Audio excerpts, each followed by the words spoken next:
Win big in 2026 with RotoBaller.com's MLB Premium Pass. It includes our preseason draft kit, 15 exclusive lineup tools, and the Team Sync platform. Get customized rankings for your specific league format. Sync those leagues with Team Sync and use our new live draft assistant. Not new anymore. This reads like 2 years old. I just keep changing the date. Then get customized advice for your scoring settings. Get a discount for any MLB Premium Pass using my promo code Knuckler. Just visit rotoballer.com, sign up today, and start rotoballing like a boss. This podcast is also brought to you by Parlay Play Fantasy Sports. Use my referral code RotoBrady. Get that sweet, sweet deposit bonus. They got paid contests coming to states near you. They're giving out boosts and bonuses, slashing lines all day long. Hop in those player prop DFS contests. That's a real fun platform over there. And what is up, everybody? This is Brady Grub bringing you another interlude episode of RotoBaller's official MMA podcast. Tap that. Folks, UFC still later in January. Combat sports starting to heat up a little bit more for 2026. Follow me on Twitter at RotoBrady for picks on all that kind of stuff. Follow me on Instagram, RotoBrady MMA. Follow the podcast at Tap That MMA Podcast on YouTube and Spotify. And check out all the recent interlude episodes that have been put out. And with me this evening. Ladies and gentlemen, after 3 rounds of action, we go to the judges' scorecard. Judge Varela has the fight 30-27. Judge Crosby has the fight 30-27. Judge Coldflesh has the fight 29-28 for your winner by unanimous decision out of the red corner. Ruthless Robert Varricchio. What up, what up, what up? You heard it there, folks. He is an 8-1 professional fighting out of New York. 30 years old, and most recently coming off a championship win at Ring of Combat 88. Give it up for Ruthless Robert Varricchio. Robert, What's how's up, it going guys? tonight? Thanks for being here. What's going on? Yo, my pleasure, man. My pleasure. So, first off, just that most recent win back just like at the beginning of December over John Ramirez via round 3 Bulldog choke. You know, like you've been in a bunch of different promotions like through your professional career, and this was the first professional title that you'd gotten. So one, like, is it a different like feeling once you're in your 9th professional fight and it's like, there we go, like there's a professional belt that feels great, like, and so like what was kind of the thinking going into this Ring of Combat matchup after you had fought in Fury FC back in July? Like, was that something that was being planned for a little bit of time, or was that an opportunity that just kind of arose? It's so close to you. It kind of just arose out of the blue. I was actually in the corner of my teammate Ryan Burgos, who fought, I want to say, a month or two before prior for the 125 flyweight title. I was in his corner for that, and I kind of made a joke to Shion. I was like, yeah, to my coach, Ron Showman. I was like, how funny it would be if you had 2 belts from Ring of Combat. And then, funny enough, like a month later, he gives me a call to fight. His name was Nick Rodriguez, who actually held the lightweight belt, and I was supposed to fight him. And then something happened. He got hurt about 4 weeks prior to the fight, and then they gave me the last minute fight, John Ramirez, to take that fight. But it wasn't planned, but it kind of just happened. I'm kind of happy that. And as to like the way that the fight actually finished with the Bulldog choke, the interesting thing is like you go back to your fight with Tom Majeski at CFFC 113. You Yeah. see like because what you're really known for is the forward pressure on the feet, like a fantastic killer instinct when it comes to the striking, but also you show some very interesting creativity when it comes to your grappling, where it's like, there's clearly like some improv involved and like you're comfortable, kind of switching it up. And it's like against Tom, he had your back like for a small chunk of that fight, and you had some very interesting ways of getting out of it. So like where does the unique nature of your grappling kind of come from? So, one of my main training partners is Julio Arce, and we're very big on, like, if you don't know, sorry, my dog's here. If you don't know how to escape certain positions, or even if you feel like you're stuck, causing a scramble could nine times out of ten help you get out of that position. Now with Majeski, man, he hit me with a position that I was never caught in. Like I remember, if you watch that first round, I do that round kick. I fell on my back. He charged, and I'm taking my back, but uh, end up being in guard. But he had me in like some weird, like his arm was wrapped around my back, grabbing the inside of my arm. And in the years of grappling, I've never been in that position before. So it took me for a loop. But again, I like to kind of just cause scrambles, and honestly, I'm comfortable everywhere. So I do like to make shit up as I go sometimes, to be honest. But I am It very comfortable everywhere. That was kind of what it looked like because it looked like the thought just kind of popped in your head, like I'll just try to shut Yeah, them off, and like it yeah. worked tremendously. Um, Now to the point of like the team that you're with, like you go down the list of people associated with it. It is a team full of absolute killers. Like as you mentioned, what is the value to? What is the personal value to you of being a part of a group where you have so many kind of dynamic people to, learn and develop around? I mean, it's awesome. I mean, you have all these people who they've seen success, and you were able to one, uh, just copy what they're doing and be able to learn from what they're doing well, but at the same time, learn from what they're not doing well at the same time. So we're able to kind of get the best of both worlds and be able to come up in greater ways, like as a next generation. Like I'm able to copy and see how Julio, how Shane, how Jimmy Lyman, how well they fight in the UFC and what works well for them, and then be able to see the inner workings of what doesn't go well and where I can take that and build my way up by either not doing what they're doing or learning from what they're doing and making it better. And Jesus, like you see, like when you even just click on it on Tapology, and it's Lyman Good, people with the Hmm. last name Burgos, Julio Arce, Yeah, and it's like Jesus Christ, like that is a room full of dynamic yeah. fighters. I'm telling you, it's basically the Avengers. If you think about Uh, it. so like the thing about like the Northeast when it comes to regional promotions is like obviously the Northeast holds a very strong place for like US MMA history. Like so many great personalities and great fighters have come out of the Northeast.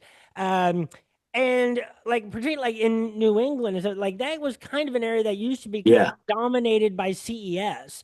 And it's not necessarily the case anymore. You see like CFFC, you see like LFA and group like some of these regional promotions will span more states now. And so the New England, you see a little bit more of like a roller coaster ride. It feels like with some of the regional promotions. So like coming up as an amateur and then the start of your professional career, what was it like navigating that region of United States regional MMA? oh, dude, I mean, it was fucking petrifying. First and foremost, like my first fight was Ring of Combat against a dude from Oklahoma who was 0-0. He was also had his pro debut, and he was like 5-1 as an amateur, And then my second fight was short notice. My third fight was against Majeski, who was again he's a 170 pounder from a solid gym. My fourth fight was against a dude who was again 2-0 from Ruthless Sport. At that in that Northeast region, there's a bunch of killers. And there's I feel like that's the reason why like the Northeastern region of MMA in America has just come and brought out some of the best talent in the game because of how competitive it is. Because again, that fear, that angst of losing and you know skill is just gonna help you grow.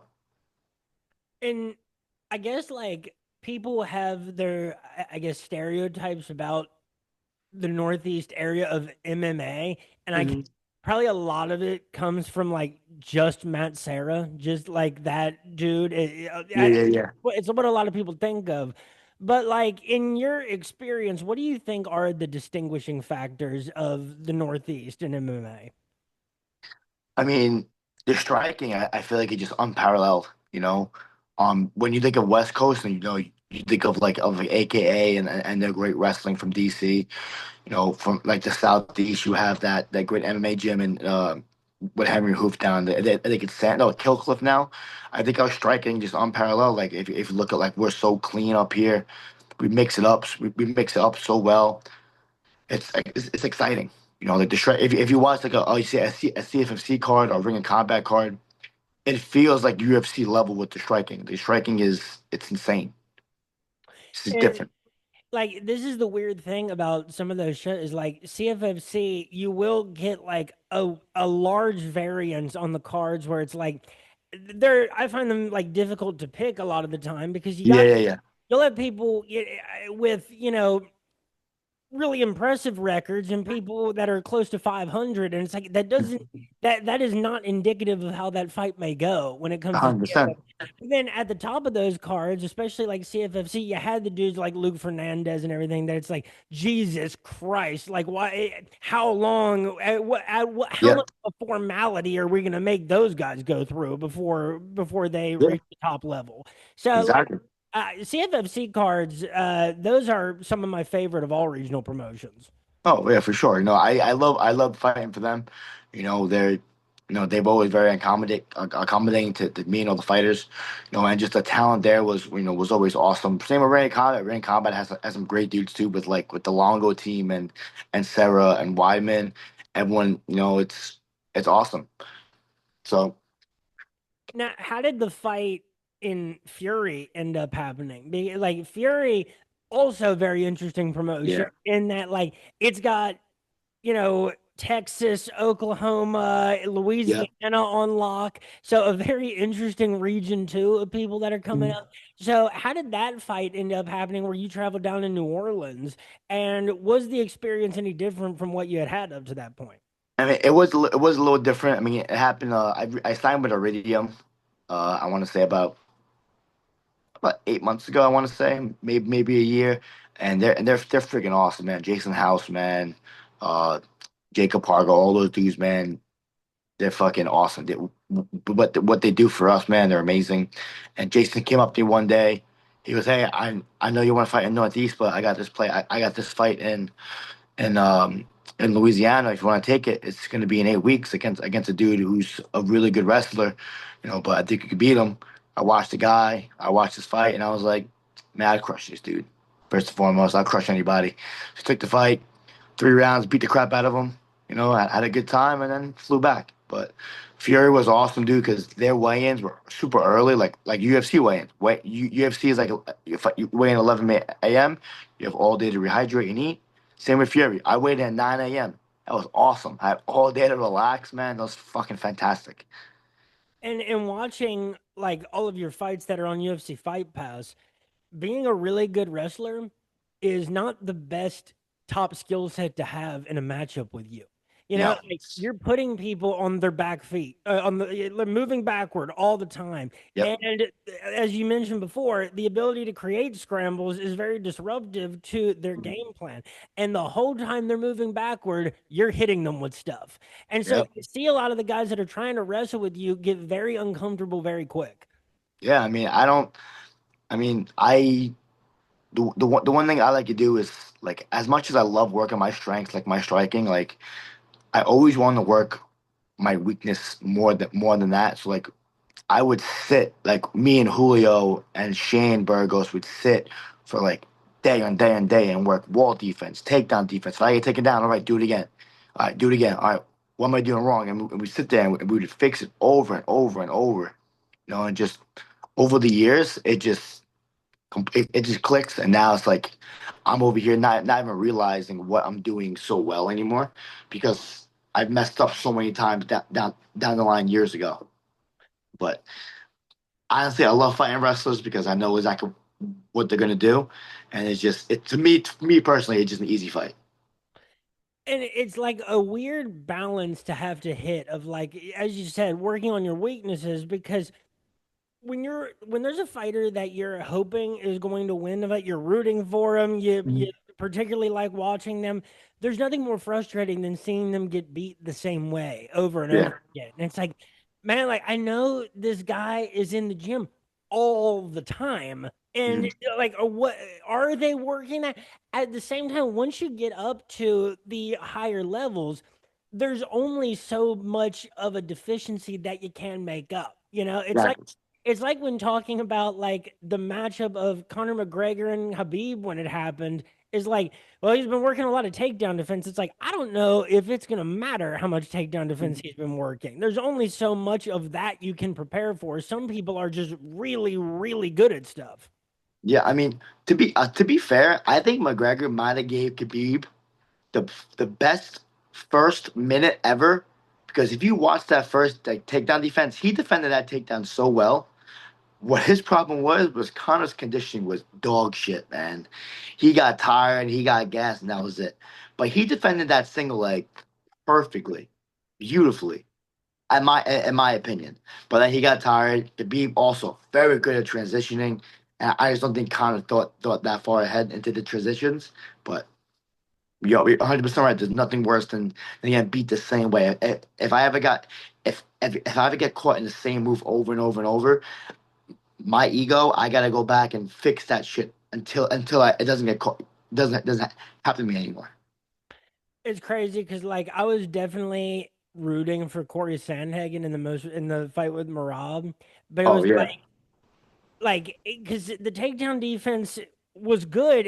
Like you said with Conor McGregor and Habib, but it's like you can see it like somewhere in their face. I don't know if it's in their eyes, in the way that their expression changes, but it cannot last the length of a fight. Yeah. And that was when you're watching someone like Habib and you start to just like try to make up reasons why you think they could Mhm. lose to somebody, and you just see over and over like and against Gagey and done Yep. and done. Like damn. Okay. Yeah, it's crazy. Now, so after this most recent fight in December, what is kind of the plan for what is in 2026? I mean, the last fight was super recent. It had been, it had been like 5 months since the fight before that. Mhm. Do you have any plans for, what might be coming next as of now? I mean, I'm training, trying to stay in shape. I have a couple options. Either I could take another fight and defend my belt in the ring of combat. I could wait for a short notice fight for UFC, you know, or I could wait until there's a series of in the summer with Dana White's contender series. I got options. Right now I just came back from vacation. Me and my girlfriend went to Miami for our first vacation in like 2 years. And I'm just gonna get back on the horse, get back to staying in shape. If they give me a call to UFC, I'm ready. If they don't, then I'll bring in combat. I'll fight for your Fury belt. I'll fight for whatever. I'll be ready for anything. And that's the interesting thing about the regional scene is those options that you have. Okay, that's plugged in. I got a bunch of wires tangled. Uh, with like if you happen to be out in California and they're like, "Hey, Mhm. you want to fight for the A1 lightweight belt?" Be like, yeah, sure." And also, so here's one thing about how the sport is changing in 2026 is all these network shifts and deals that people are doing for broadcast rights. LFA just announced today because UFC Fight Pass cut ties with them that they're going to be doing an exclusive deal on Vice where you have to like pay for it through that. Yep, And my first thought was, is that going to affect the talent that LFA is getting if most likely. people don't know if they're going to be seen on it? So, I mean, are these things that you have to consider when you're riding a winning streak? You just picked up a belt. You're 30 years old, and you're looking for something that'll elevate you to the next level. Mm-hmm. It has to be something that you have to at least think about. 100%. I mean, my biggest concern with Ring of Combat was the exposure in the beginning, but then they told me it's gonna be televised on Amazon Prime. I'm like, if it's on Amazon Prime, I'm fucking doing it. Like, I'm at the point in my career right now where I need to be seen. I need people to see where I was. If it's CFFC, I was on UFC Fight Pass. I was the grandson of the UFC right there. They can see everything I was doing with Ring of Combat. And you as Fight Pass basically being done now for everybody. I feel like people are going to gravitate to two things: either one, go to Paramount with UFC, or do Ring Combat's doing. They're going to Amazon Prime. That they have Toro TV. They're going to find free streaming services. I think that's the move. Like if LFA has its own separate streaming thing, again, I don't think people are going to really go for that for exposure. So it might be. I'm not gonna say dead, but it's gonna affect the talent. People like me, like I want to fight for there. You know what I'm saying? Like I want Dana White and Sean Shelby to see what I'm doing, to see what you know I'm pumping out there.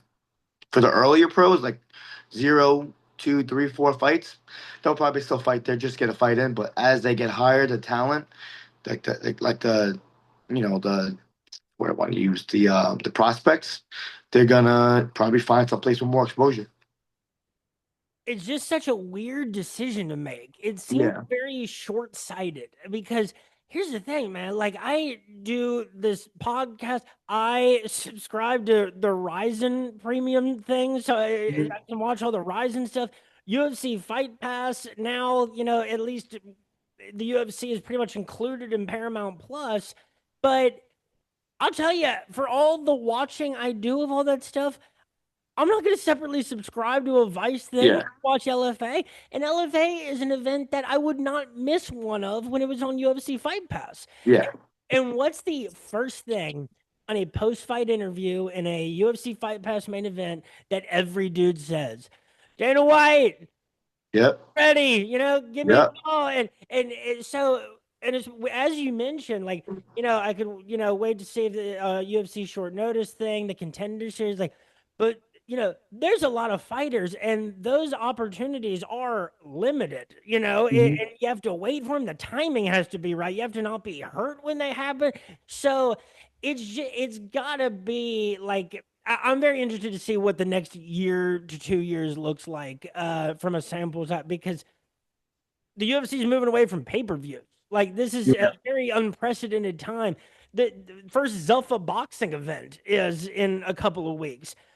What the hell? I always It'll emphasize be that. a crazy year. I'm telling I, you. I mean, it's got to make it at least like it has to make it helpful then that you're comfortable with the people representing you in Iridium, which Yeah. is one of the first kind of management company that I think of when I think of, especially people in your position. All right, so that was a lot of information I threw out in that one sentence. My mind is reeling now as we continue to. Well, I got you. what's the value been to you in finding representation that like you're comfortable with and you are acting, in a very competent professional manner? Oh, I mean, from the get go of the beginning of my career, I've dealt with nothing but professionalism with like the first round and all that. But the minute going from first round to Iridium, the first round was so good to me. But like the minute like I talked to Jason about Iridium, like I was like, hey Jason, I was like my agent left first round, blah blah blah. I need new representation. He goes, hey yeah man. So we talk about it. He flew from Vegas to New York to meet me, have dinner, and even before that, he said, "Oh yeah, man. So this blah blah blah." Within 10 minutes, I had 1, 2, 3, 4, 5, 6, 7 people from the whole team text and reach out to me like, "Hey, I'm so and so. I work with Iridium." I was sitting there with my girlfriend. And my phone was dinging, and she goes, "Who the hell's texting you?" I'm like, babe, it's the team from Iridium. Like it's Jacob Parga, it's Simon, it's Lance, all these dudes. And I'm like right there at that point was like, yeah, I found my next home. And ever since then, like I reach out for anything. Jason within seconds. I got you, bro. Yeah, I'll let you know. Boom, boom, boom. And anything ever comes up, he lets me know immediately. For my fight in Louisiana, I had a big problem with my room because I couldn't get. I cut weight with a bath. There was no baths. There was not really a sauna around. He goes, bro, I got you. I called a hotel across the street. They have a bath for you. I already paid for it. Don't worry about it. You're good. So like he's the man, but like a radio, like they do. Listen, man, they do everything. Shit, I wouldn't have pictured that when I thought about the role that they play, but that's impressive. That's Yeah, something man. the extra mile because there's no way everybody does that. No, Messi, he takes care of us, man. If there's ever any problem, he wants to be as comfortable as we can be during fight week, during fight camp. He's the man. So shout out my boy Jason House. And like it's interesting that you say like your whole career you've dealt with professionalism because one thing that I do think is changing more about the sport is that because not that long ago it wasn't the case. I mean, you still have people who are running regional promotions and that are matchmakers that have no business doing that. Mm-hmm. It's a hobby and one they're not very committed to. It seems Hmm. like because you hear so many things of like, dude, I got there and like this happened and I'm Yeah, fighting yeah, yeah. a different guy than I thought I was fighting 6 hours ago, and he weighs 180 pounds. Like it's just crazy stuff. And it seems like there's way less of that now. I mean, I tell you that the only time that ever happened to me, like some unprofessional, was when I fought for CES, my second fight, I believe. It was in Rhode Island. You know what I'm saying? The guy I was fighting, he missed weight, and they were like, "Yeah, bro, don't worry about it. You already weighed in. Just rehydrate." So I weighed in. I made weight at 55. I'm sorry, it was a cash weight. I made weight at like 50. I think it was 58 or 60, and she was like 170. He's like, all right, drink water, go ahead. I started drinking water, and then maybe do another weigh-in. I weigh in at 65, and they put my official weight at 65. I was pissed. I was pissed. And since you opened it up, the thing about the CES is like they did have a hold on that area for like some time. Like that was Yeah. when you would think New England MMA promotions, Northeast MMA, like CES was one that was a little bit more at the forefront. Hmm. And I think they still have like their local names that they kind of will build some shows around. I know that Charles Rose's brother was Yeah. like a prospect they were kind of pushing. But even in like their most like their bigger events, it's just a lot of bad matchups. Like it's prospects against dudes that they're absolutely going to murder, and Yeah. it just seems to have not served them well over the last handful of years. I mean, I feel like that's what they're trying to do. Like, I feel like they're trying to build these prospects up because they want another big name. They can say, "Hey, this guy made the UFC." Where, look, if you're that good of a promotion, you don't need that. You want to put on good fights with good people. That's what you need. You know what I'm saying? And this is not speaking towards any prospects that are in CES, but what I will say is like, and if you're a legit prospect, you don't want to fight dudes that you're gonna murder for your whole 100%. pro build up. I've, I mean, you see the logic of it, of course. Like, yeah, if I have 17 wins on the first round, someone Hmm. might eventually take notice. But any of the fighters I ever meet, whether it's like in real life, at the gym or through this, it's like they know at a certain point, it's like, dude, like the guy's like 2-3, it's on short notice. Like he got knocked out in his last fight. I'm not gonna fight that dude. Like I need something better than that. Yeah.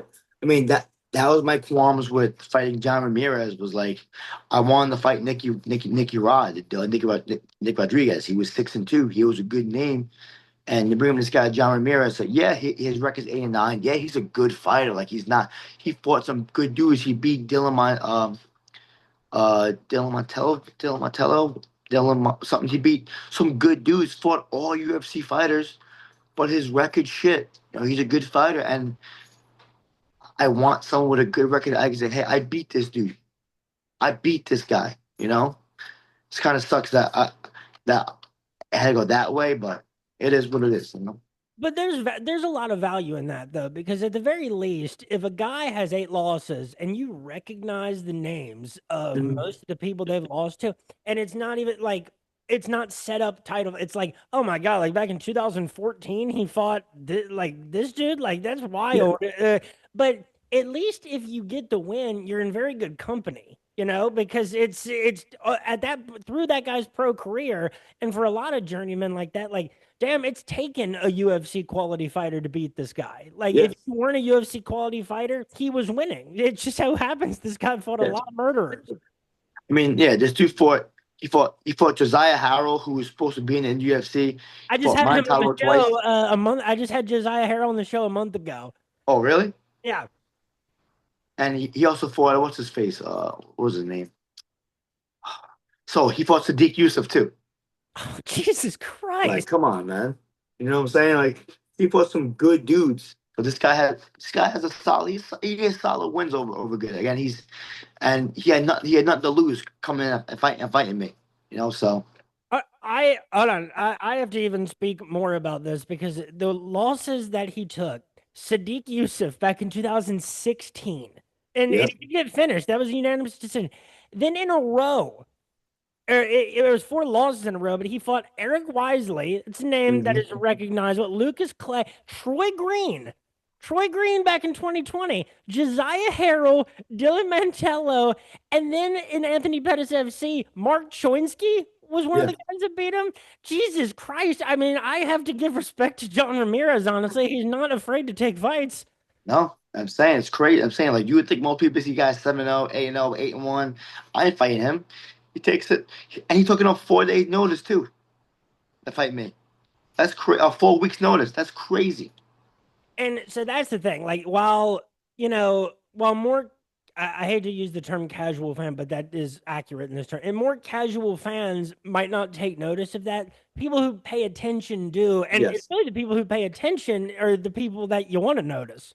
100%. Exactly. So as long as people aren't looking at John Ramirez 8 and 9 and looking at John Ramirez, guy who fought solid fighters and lost, then I'll be happy. So, like, you know, the one loss to Marquez Forest back at Yeah. CFFC 131, that was actually it was for the interim lightweight title. That was Yep. April Yep. 2024. One Marquez Forest, highly respectable, a high quality dude. You both like had a lot of respect for each other going into that matchup, 100%. and it was a high stakes fight. It was, that was a handful of fights ago for both of you now, and look how much changes like in a little over a year. What did you learn, and what did you take from that first career loss? Well, one thing I took from that fight is if you hurt somebody, don't rush in like an idiot. Him faking his hitting his nose like he's playing possum. That was something I really took to heart. I fought very well in that fight. Going. I felt like I was kind of finding my zone like the first round, ending of it. Like I was hitting him, he couldn't really touch me. Second round, and his biggest thing was to take you down, and I really felt him getting gassed out too. I felt it. Like I felt him getting tired because he was trying very very hard. He couldn't really do what he wanted to do. He called me with that really good right hand off the break, and then the right hand after he faked getting hurt. But from that fight, wanted just to really prep the right way at the same time. Like going when I was cutting weight for that fight, I don't want to tell people this because I don't make excuses because he beat me fair and square. I fell, I hit my head on the toilet as I was cutting weight. My brother, yeah, he didn't catch me, so I was cutting weight. I got up, I weighed in 55.2. I was good. I fell, and my brother said I hit my head on the toilet. Very very very little, but I couldn't keep food down, so I walked into that cage like 171, where I normally walk in like 178.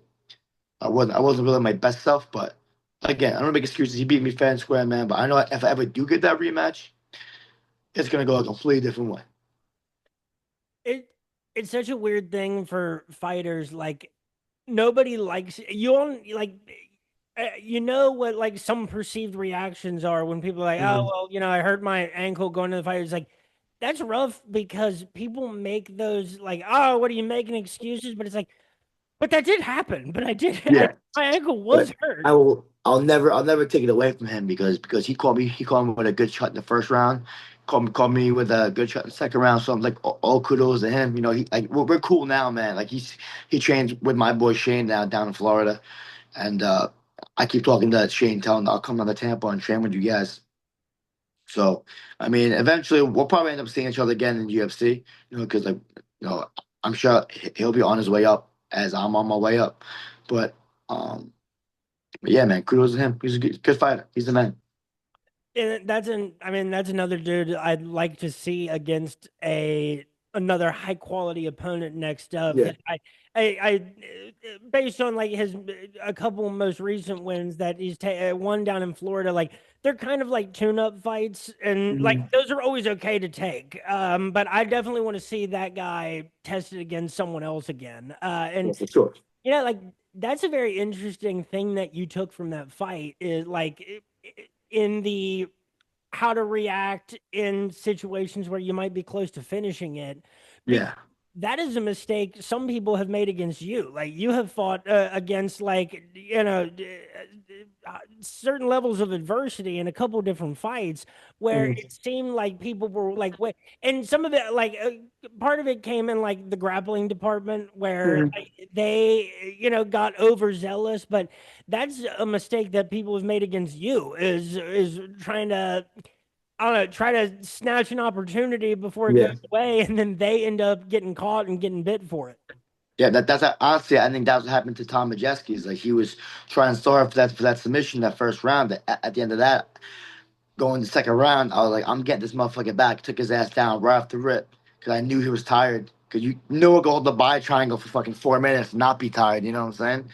So I told my coach right in between those rounds, I was like, it's my time. He's tired. Went out there, took his ass down, made his ass pay. So Now, is your weight cut something that is like something you mostly handle well without like too many bumps? Because one, I just had Derek Campos on the show just like a week ago, and one thing we were talking about is like how we think that it'd be needed and like it might be inevitable that MMA would start adding weight classes more in between. What do you like think about whether it would be beneficial and good for the sport overall if there were 160, pound divisions, catch or cruiserweight kind of stuff? Like, is that something that you guys all like talk about as something you'd like to see or no? I mean, I feel like there definitely should be a 65 and a 75 and an 85. I don't know why there's no 65. But weight cut for me is not too bad. Like I have it down to a science. I work with my boy Eric Pena, and that dude knows his shit, man. He's gotten me down from at one point at their vacation at 193 all the way down to 55 in a matter of 8 weeks. So weight cutting for me has never been the hard part. I have that down easy packed. Um, the hardest thing for me is just not be able to eat my Italian food. You know what I'm saying? Like the pasta. That's the hardest thing for me. That is like it is hard to imagine for people who have like when I think okay, especially when people are taking a fight in early January, and it's Hmm. like, damn, that it sounds like a really hard time to have to be preparing to cut weight. Oh, no. Through the end of December. Bro, this was my first Christmas I ever had like a Christmas dinner in 7 years. Oh Jesus, man. Yeah. Like last year should have been my first time, but I got sick the day before. I couldn't eat. So I was throwing up. This is the first time in 7 years since I was 23 years old that I was able to have fish sauce, spaghetti with fish, fried shrimp, and it was the best day of my life. Damn, and that also Saving everybody. too. Shit. Uh, so all right. Ultimate to close this all out, man, because this has been a really fun conversation. I'm really glad we got to do this. Hell yeah, man. What are you looking to accomplish in 2026 overall? Well, I mean, I want to get at least 2 3 fights in the UFC. I want to try to make a statement, get a 50K bonus from the UFC and put my name out there. I want more people in the world to know who I am. I want to put my island on the map. That's my goal. And so, before we close out here, folks, this has been another interlude episode of Rotoballer's official MMA podcast. Tap that. With me tonight was Ruthless Robert Varricchio, an 8-1 professional out of New York. Robert, thank you so much for being here. And if there's anybody you want to shout out or anything else you want to say before we go, the floor is yours. Brady, my man, dude, it was awesome, man. It was a great time. First of all, I want to thank all my sponsors, dude. Yo, Better Gourmet in Staten Island and New Jersey, bro. That food is to die for, and calories low, super healthy ingredients. Make sure you guys stop by if you're in Jersey by Marlboro, Staten Island, or Little Silver just opened up in Jersey. My girl Jen, best trigger point massage ever. Edge Pro Therapy, Mike O at wow, oh my goodness, at Optimum Health and Performance, Cairo. All my sponsors, Tiger, you guys are the best, man. I want to be where I am today if it wasn't for you guys. Folks, thank you so much for listening. Look out for more Interlude episodes coming up, and the UFC getting back to more combat sports event as the new year rolls in. Have yourselves a great rest of your week, and peace.